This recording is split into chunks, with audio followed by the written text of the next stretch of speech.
Okay, a brief review of Humble Bundle 2016 November towards December. This will be only the first tier. Next one will be coming soon. Okay, let's get started. First game, Volume, a game that resembles a lot the old Metal Gear Solid where you needed to hide a lot. For settings you have basic, language, checkpoint, how the game saves your checkpoints, voice, effects, music, brightness, contrast, gamma, subtitles, and reset story. And in advanced you have the resolution, shadow, anti-aliasing, and full screen. Yeah, by the way, you'll be turning the music volume down really fast because it's really loud when you first enter the game. Controls for either keyboard or joystick, gamepad, and character customization, which I haven't unlocked yet.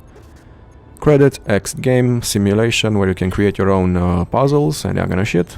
NPCs, walls. Okay.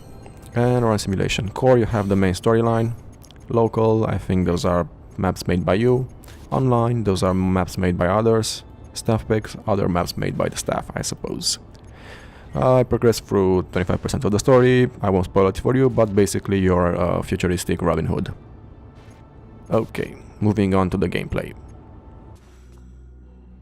Okay, so first of all, this is the sound cue for being caught, which will absolutely blast your earbuds off if you're wearing any kind of headset. The gameplay relies on you sulking around, avoiding the sight of enemies and sneaking past them. To help you will find items throughout the level to distract them or make you move more quietly, but you'll need to find them in every level. You won't keep them progressing through, which is kinda a bummer. Your objective is to collect all those shiny crystals without getting shot and unlock the exit and step into it. Throughout the levels you'll find more pieces of text which will allow you to get more into the story. And also a lot of weirdly placed furniture. Sometimes it's kinda hard to make a distinction between the places where you can go and you can't go, but with time you'll get used to it. And it's not the kind of game that I will be playing a lot, relying more on quick action than on carefully planning what you're going to do next. So moving on to the next game.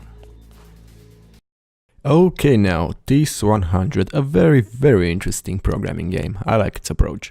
It's basically if you've done assembly or Fortran or very old programming languages, like with very old logic and you need to specify everything because the computer is really dumb, you will get used to it really fast.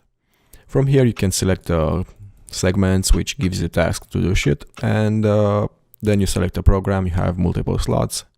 For example, for this one, I can create a new one. I need to move, here's what you need to do, read a value from inx from up here, and you need to write it to outx down here. And you take it, move up, down, move up, down, move up, down, and you have it down. Here you need to take it from up, move it left, take it from right, move it down, take it from up, move it down, take it from up, move it, wait, let me show you. Return to segment list. Move from up down, move from up right, and move from left to down, and you have it done. And basically the programs just get harder, and you'll need to use the manual to learn how everything works. It's very interesting. I would play it on a mobile device, to be sincere.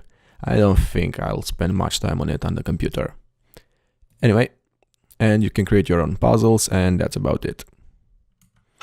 In terms of options, you have toggle full screen mode and exit to desktop. Yep, that's it.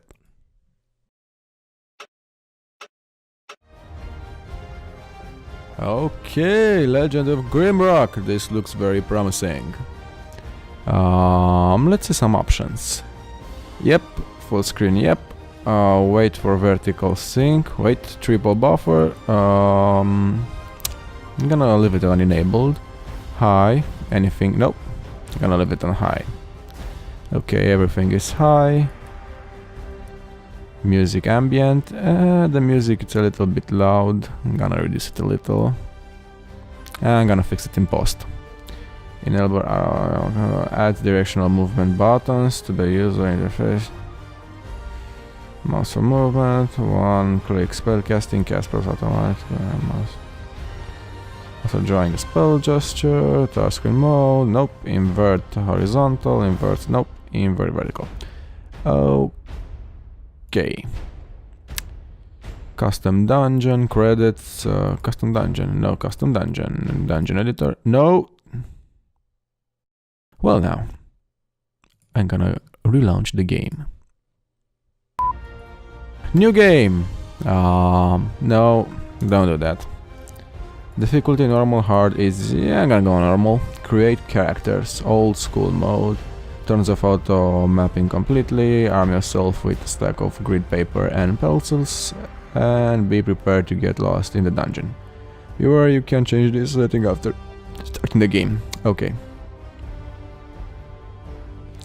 Iron Man mode. Oh, the game can be saved only at hitting crystals. Beware, this option only made against anything other. This option can be changed after starting the game. Single-use crystal. Okay, create characters. Apply. So at this point it hit me. Seeing all the character traits, skills and stats, this was a D&D-esque like game, with a very interesting gameplay. The movement is style-based, but it is real-time, meaning you don't have to wait for your opponent to make a turn. You can just turn to the direction you want to move and go further. An added benefit is that you can actively dodge attacks by moving right before the enemy attacks you. You have weapons, armor, throwballs, some of them you need to be proficient in order to use them, spells, food and all kinds of miscellaneous junk. In order to attack, you need to face the enemy and right-click the weapon or spell to perform the action. You'll get experience by defeating enemies and level up, new skills and the whole shtick. You also need to look out for your hunger meter and possibly other debuffs. Oh yeah, there are lots of puzzles to be solved and treasures to be found.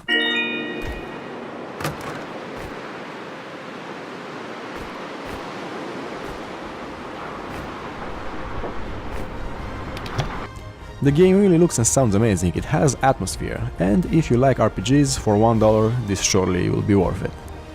Bye.